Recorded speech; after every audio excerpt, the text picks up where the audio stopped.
Hello dear students, welcome to our IC department. I am Mehpat Mori. Welcome to my first lecture. તો આપણે first લેક્ચરમાં આપણે પહેલાં તો તમે સેમ 3ની એક્ઝામ આપી દીધી છે અને બધાના પેપર સારા ગયા છે. હવે આપણે BSc IC sem 4 BSc IC sem 4માં તમારે ટોટલ 2 પેપર આવે છે, જેમાં 403 આઈસી 403 અને આઈસી 404. જેમાં આઈસી 403માં સ્ટડી વેરિયસ યુનિટ પ્રોસેસ આવે છે અને 404માં fundamental of chemical engineering and analytical કેમિસ્ટ્રીમાં તેમનો ઉપયોગ. એમાં તમારે સ્ટડી ઓફ વેરિયસ પ્રોસેસમાં નાઇટ્રેશન હોય છે, સલ્ફોનેશન હોય છે, રિડક્શન હોય છે અને ઓક્સિડેશન હોય છે.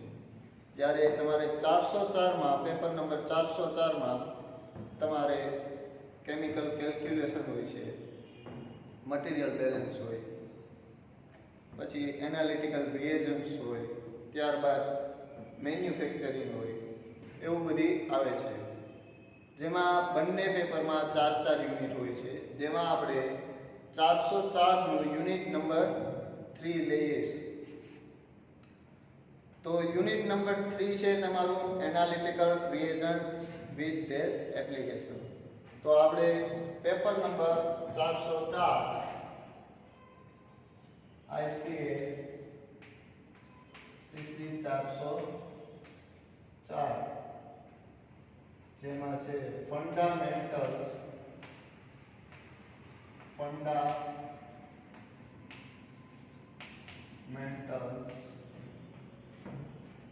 of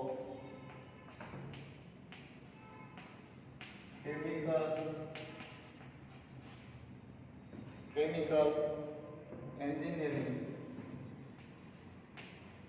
and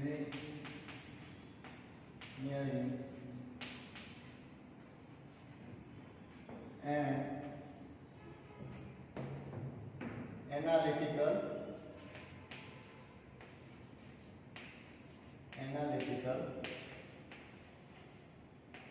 chemistry.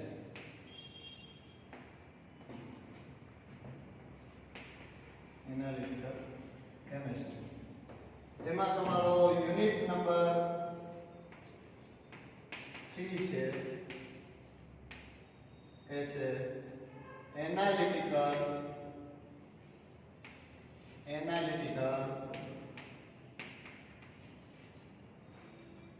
reagent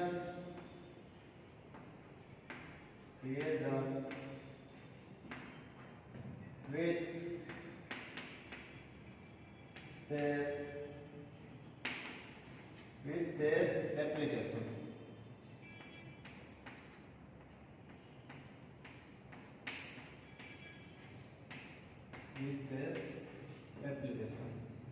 જેમાં તમારે રિએજન્ટ અને તેમના ઉપયોગો વિશે જાણવાનું છે. તો સૌપ્રથમ તો રિએજન્ટ એટલે શું? તો રિએજન્ટ એ અમેરિકન કેમિકલ સોસાયટી દ્વારા પબ્લિકેશન કરવામાં આવ્યું હતું, તેમના દ્વારા પ્રકાશિત કર્યું હતું. તો આપણે રિએજન્ટની ડેફિનેશન જોઈએ તો substance or compound that is added to a system in order to bring about a chemical reaction or added to see if a reaction occurs.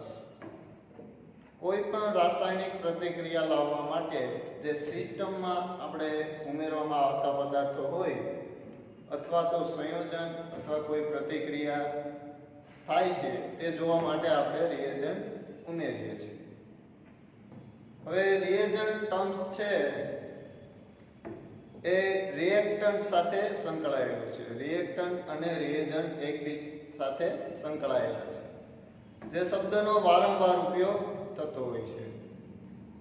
જે રિએક્ટન્ટ છે એ ખાસ કરીને છે એ રાસાયણિક પ્રતિક્રિયા દરમિયાન વપરાશમાં લેવામાં આવતો પદાર્થ છે.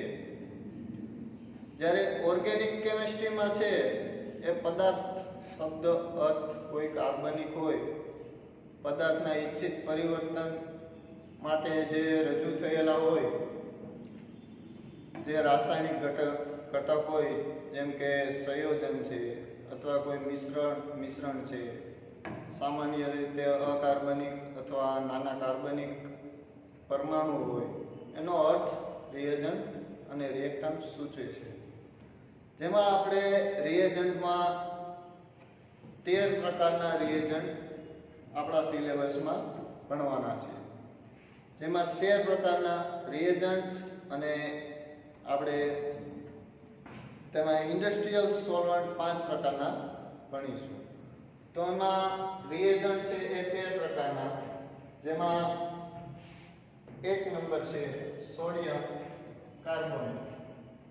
પહેલું છે સોડિયમ કાર્બોનેટ. પેલું છે સોડિયમ કાર્બોનેટ, જેને આપણે બીજા નામે સોડા એસ તરીકે પણ ઓળખવામાં આવે છે. ત્યારબાદ બીજા નંબરનો રિએજન્ટ છે sodium bicarbonate. Sodium bicarbonate,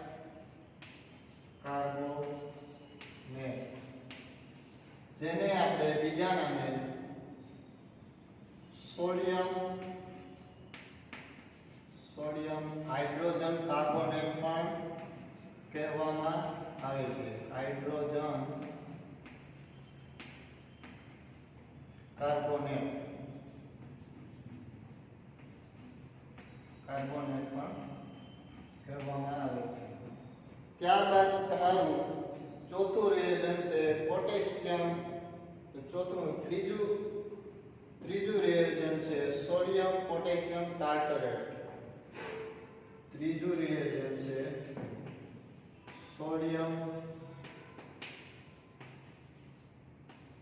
potassium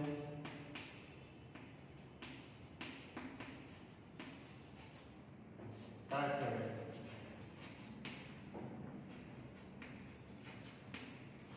sodium potassium ટાર્ટરેટ, જેને આપણે બીજા નામ તરીકે રોસેલ સોલ્ટ તરીકે પણ ઓળખવામાં આવે છે. ત્યારબાદ તમારું ચોથું રિએજન્ટ છે પોટેશિયમ બાયકાર્બોનેટ. ચોથું રિએજન્ટ છે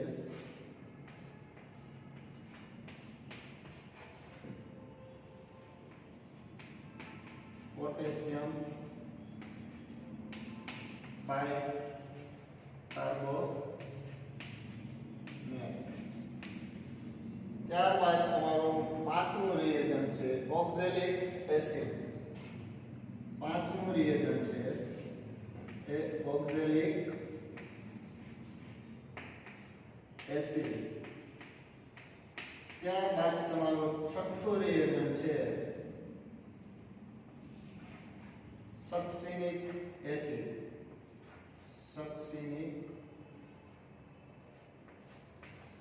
સક્સિનિક એસિડ. ત્યારબાદ તમારું સાતમું રિએજન્ટ છે પહેલી ANP સોલ્યુશન. સાતમું રિએજન્ટ છે એ પહેલી ANP સોલ્યુશન. ત્યારબાદ તમારું આઠમું રિએજન્ટ છે તે કાર્લ ફિશર રિએજન્ટ છે. કાર્લ ફિશર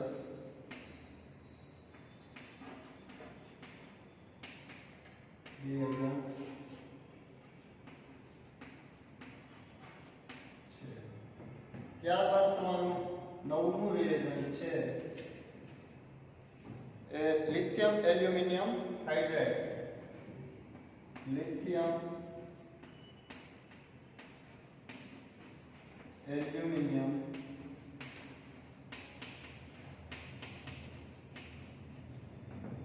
હાઇડ્રેટ,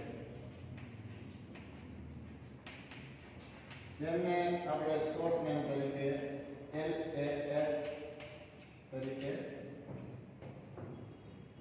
બોલી શકીએ.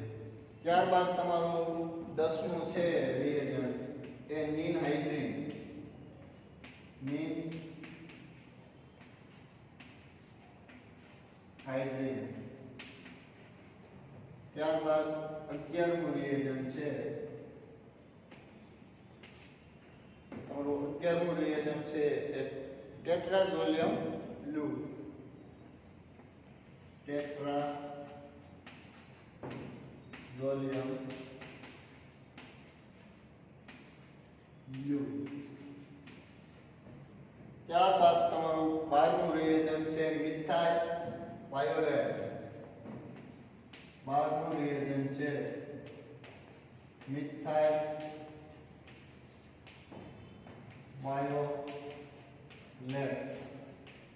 અને લાસ્ટ રિએજન્ટ છે 13 નંબરનું એ તમારું મિથિલિન બ્લુ. લાસ્ટ નંબરનું રિએજન્ટ છે એ મિથિલિન બ્લુ.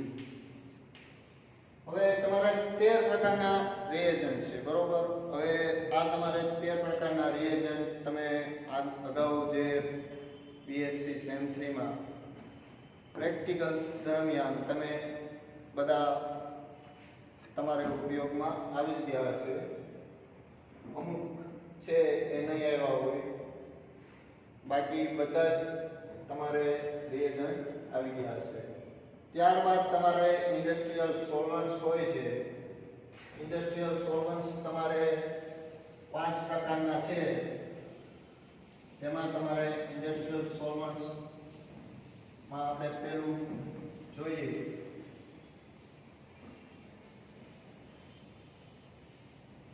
તો ઇન્ડસ્ટ્રીયલ સોલ્વન્ટ છે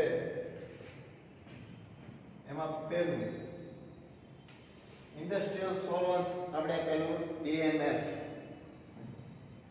DMF, એટલે કે direct methanol fuel cell, direct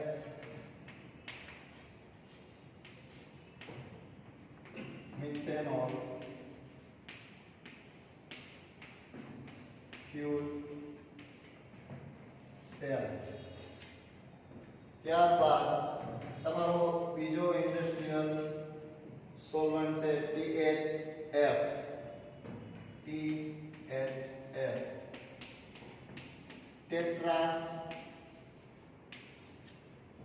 ટેટ્રાહાઇડ્રોન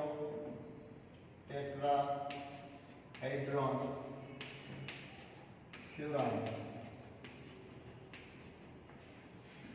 ત્યારબાદ તમારું ત્રીજો સોલ્વન્ટ છે એ ડાયઓક્સેન, ત્રીજો રિએજન્ટ છે એ ડાયઓક્સેન. ચોથું રિએજન્ટ છે એ તમારો ડાયઇથાઇલ ઇથર,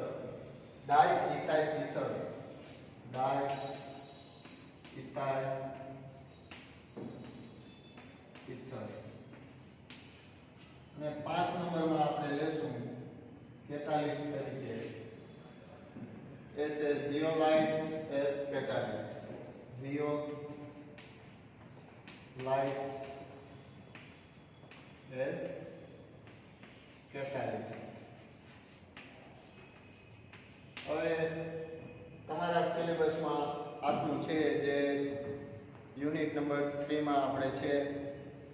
તો યુનિટ નંબર 3 માં આપણે 13 રિએજન્ટ્સ અને 5 સોલ્વન્ટ ભણવાના છે. તો આપણે પહેલા રિએજન્ટ વિશે વાત કરીએ. જે તમારો પહેલો રિએજન્ટ છે સોડિયમ કાર્બોનેટ સોડાસ, જેનું કેમિકલ ફોર્મ્યુલા Na2CO3 છે. હવે તેનું સ્કેલેટલ ફોર્મ્યુલા જોઈએ તો કાર્બન સાથે 3 ઓક્સિજન અને 2 Na ના સોડિયમના મોલ. આ તેમનું સ્કેલેટલ ફોર્મ્યુલા છે. હવે સોડિયમ કાર્બોનેટ ને બધા રિએજન્ટ તમે પ્રેક્ટિકલમાં આગળ ભણી જ ગયા હશે, ક્યાંક વચ્ચે આવતા જ હશે. તો સોડિયમ કાર્બોનેટની આપણે પ્રિપરેશન અને એપ્લિકેશન જોઈએ. તો પ્રિપરેશન એ રીતના છે કે most of the sodium carbonate produced at the present day is manufacturing by the ammonia soda process. હાલમાં જે ઉત્પાદિત મોટાભાગના સોડિયમ કાર્બોનેટ છે એ એમોનિયા સોડા પ્રક્રિયા દ્વારા ઉત્પાદન કરે છે. તો સોડિયમ કાર્બોનેટનો પ્રિન્સિપલ શું છે?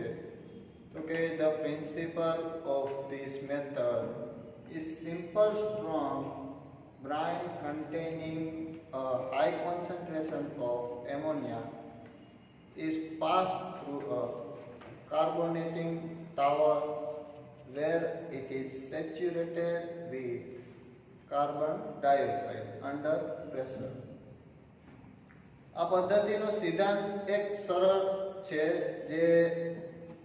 જેમાં એમોનિયાની સાંદ્રતા હોય છે, બરોબર? તે કાર્બોનેટિક ટાવરમાંથી પસાર થઈ અને તેમના દબાણ હેઠળ કાર્બન ડાયોક્સાઇડથી સંતૃપ્ત થાય છે. The ammonia and carbon dioxide react to form ammonium bicarbonate, and this undergoing double decomposition with the sodium chloride causing the precipitation of sodium bicarbonate. Sodium bicarbonate છે એ એમોનિયા અને કાર્બન ડાયોક્સાઇડના એમોનિયમ બાયકાર્બોનેટની પ્રતિક્રિયા આપે છે.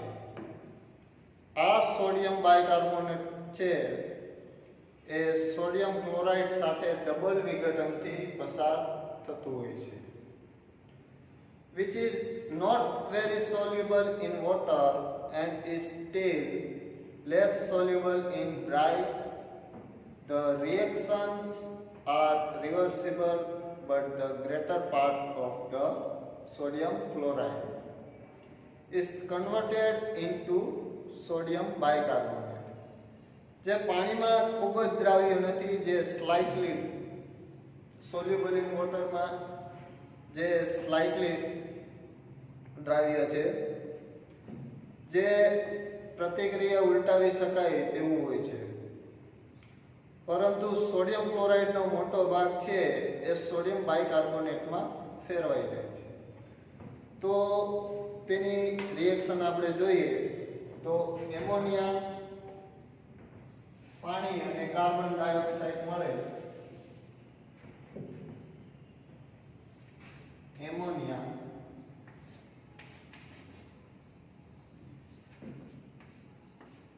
Water molecule અને carbon dioxide છે એની reaction થાય, પ્રતિક્રિયા, એટલે તમને એમોનિયમ ક્લોરાઇડ મળે, એમોનિયમ કાર્બોનેટ મળે છે, NH4 CO3. ત્યારબાદ NH4 એમોનિયમ કાર્બોનેટ છે, ammonium bicarbonate, NH4HCO3 bicarbonate. Ammonium bicarbonate છે એની પ્રતિક્રિયા કરવામાં આવે NH4HCO3 એમોનિયમ બાયકાર્બોનેટની પ્રતિક્રિયા કરવામાં આવે NaCl સાથે, સોડિયમ ક્લોરાઇડ સાથે. એટલે એમોનિયમ ક્લોરાઇડ અને NaHCO3 મળે, NH4 HCl plus NaHCO3 NaHCO3 છે એ છૂટું પડે છે. બંને છે એ રિવર્સિબલ પ્રક્રિયા છે.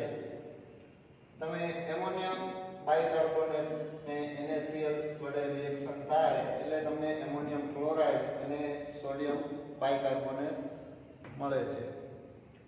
The sodium bicarbonate is separated by filtration on heated. It evolves carbon dioxide, which is written for use in the carbonating tower, and leaves anhydrous sodium carbonate अथवा soda S. Sodium bicarbonate ને આપણે શુદ્ધ pure કરવા માટે જે ગાળણ પ્રક્રિયા દ્વારા અલગ કરવામાં આવે છે. જ્યારે તે ગરમ થાય છે ત્યારે તે કાર્બન ડાયોક્સાઇડ વિકસિત થાય છે, જેમ કે જે કાર્બોનેટિંગ ટાવરમાં ઉપયોગ કરવામાં માટે પાછો આવે છે અને નિર્જલિક સોડિયમ કાર્બોનેટમાં પાછો થતો નથી. તો આપણે તેમની રિએક્શન જોઈએ.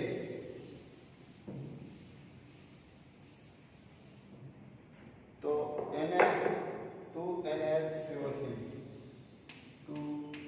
2 મોલ છે એ NaHCO3 ના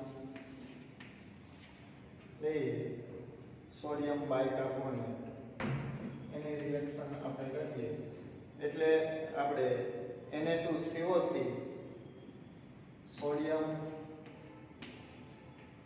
કાર્બોનેટ પ્લસ વોટર મોલેક્યુલ અને કાર્બન ડાયોક્સાઇડ છે એ છૂટું પડે છે. જ્યારે 2 મોલ એમોનિયમ કાર્બોનેટના આપણે લઈએ એટલે તેમની રિએક્શન થાય જેમાંથી આપણે સોડિયમ કાર્બોનેટ અને પાણી મળે છે અને કાર્બન ડાયોક્સાઇડ ગેસ સ્વરૂપે હોય છે.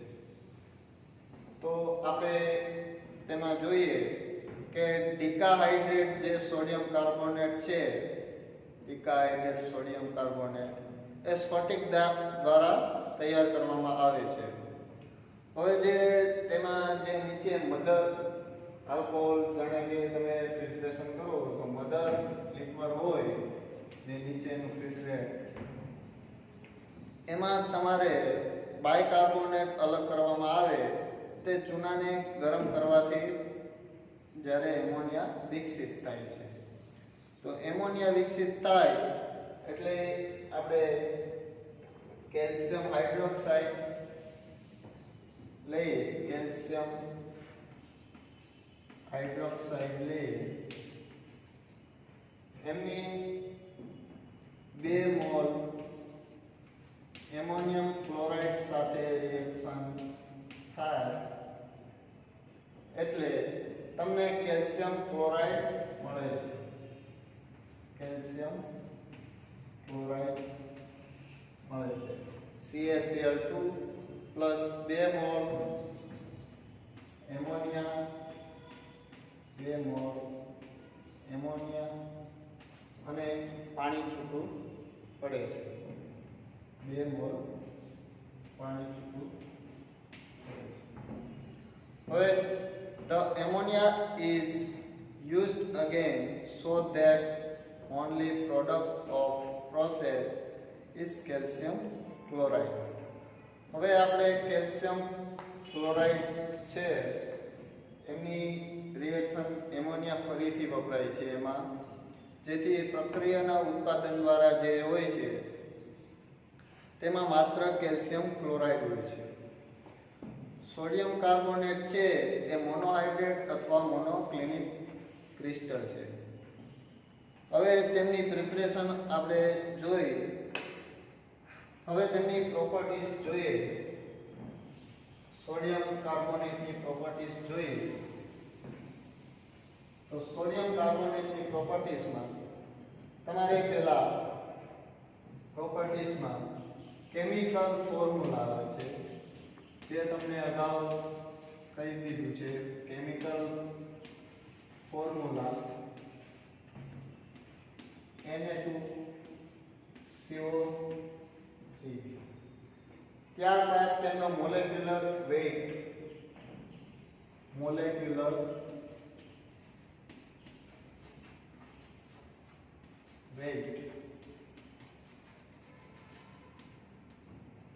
105.98 ગ્રામ પર 5.98 ગ્રામ પર મોલ ઇન્વર્સ.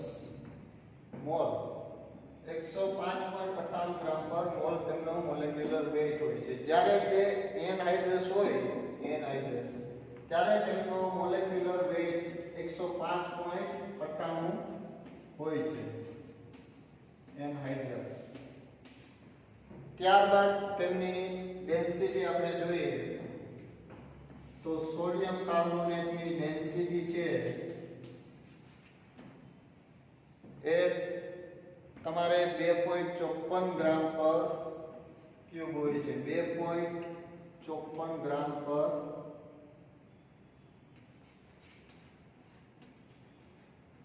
ક્યુબ. ત્યારે કે જ્યારે તે એનહાઇડ્રસ મટીરીયલ હોય ત્યારે તેમની ડેન્સિટી 2.54 ગ્રામ હોય.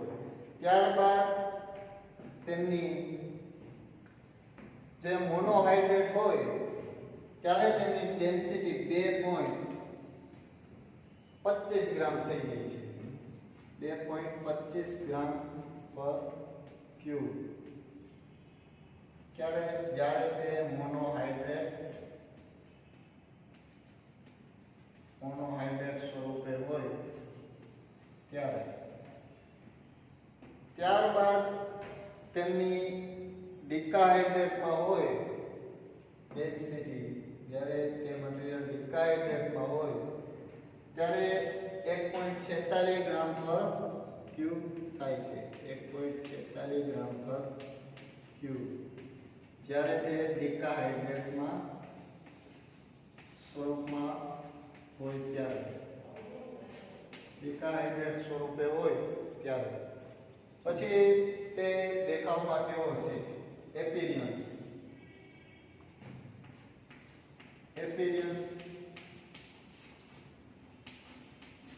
કેવો છે?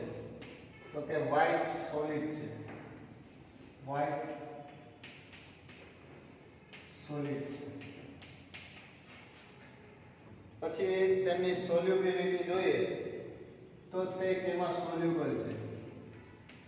સોલ્યુબિલિટી જોઈએ તો તે સોલ્યુબલ છે કે વોટરમાં સોલ્યુબલ છે. સોલ્યુબલ ઇન વોટર અને તે ગ્લિસરોલમાં પણ સોલ્યુબલ છે. ગ્લિસરોલમાં પણ સોલ્યુબલ છે.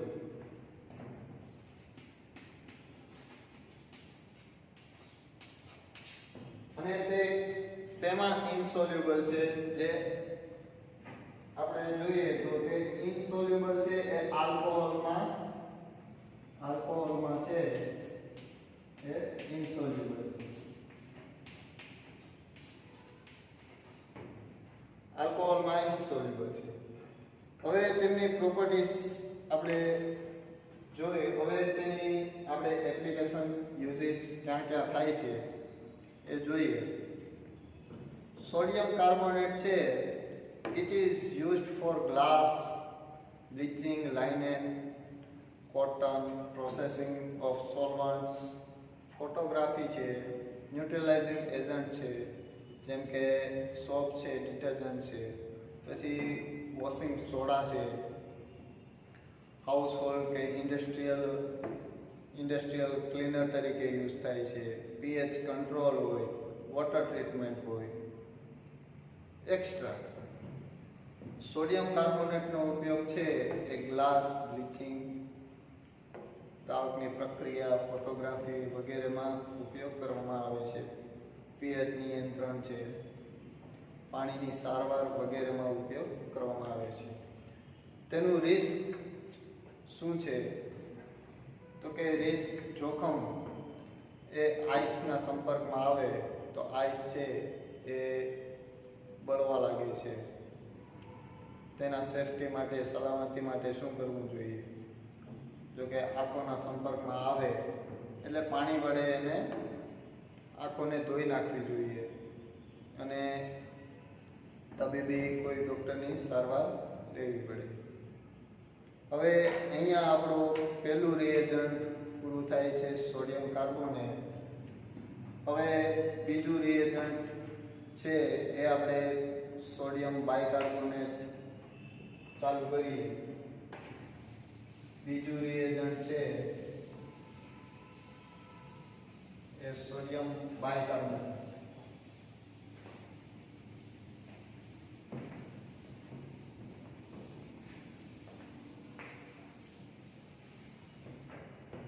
સોડિયમ બાયકાર્બોનેટ બીજું રિએજન્ટ છે સોડિયમ બાયકાર્બોનેટ. સોડિયમ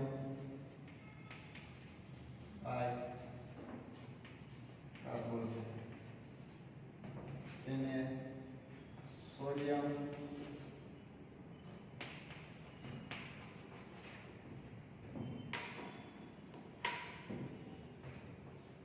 હાઇડ્રોજન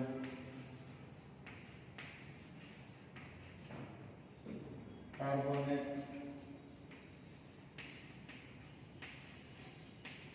તરીકે ઓળખાય છે. જેમનું કેમિકલ ફોર્મ્યુલા છે NaHCO3. સોડિયમ બાયકાર્બોનેટનું આપણે સ્કેલેટલ ફોર્મ્યુલા જોઈએ તો કાર્બન સાથે ઓક્સિજન 2 અને હાઇડ્રોક્સિલ ગ્રુપ જોડાયેલું હોય છે અને 1 મોલ સોડિયમનો જોડાયેલો હોય છે, જે તેમનું સ્કેલેટલ ફોર્મ્યુલા થાય છે. હવે તેમની આપણે પ્રિપરેશનની ચર્ચા કરીએ, તેમની પ્રોસેસ જોઈએ તો very pure bicarbonate can be made by covering pure sodium carbonate crystals with water and passing in carbon dioxide to saturated. શુદ્ધ સોડિયમ કાર્બોનેટ છે એ સ્ફટિકોને પાણી અને કાર્બન ડાયોક્સાઇડને પસાર કરીને ખૂબ શુદ્ધ બાયકાર્બોનેટ આપણે મેળવી શકાય. તો જોઈએ Na2CO3 છે, Na2CO3 સોડિયમ કાર્બોનેટ અને પાણી સાથેની રિએક્શન થાય એટલે આપણે તેમના 2 મોલ છે એ સોડિયમ બાયકાર્બોનેટના મળે છે, NaCO3+ અને CO3. અને તમે આવી રીતના બી લખી શકો, NaCO2 સોડિયમ બાયકાર્બોનેટ. Na2CO3 અને વોટર ટ્રીટમેન્ટ દ્વારા એમોનિયમ સોડિયમ બાયકાર્બોનેટ મેળવી શકાય છે. The bicarbonate is separated by filtration and dry at air top. Bicarbonate છે એ શુદ્ધ કરવા માટે છે શુદ્ધિકરણ દ્વારા અલગ પડે છે અને હવા ટોચ પર મૂકવામાં આવે છે. આમાં ડાયરેક્ટ તમે Na2CO3 સોડિયમ કાર્બોનેટ લઈ લો અને વોટર સાથે તમે એડ કરી અને સોડિયમ બાયકાર્બોનેટ મેળવવામાં આવે છે, જેમાં તમારે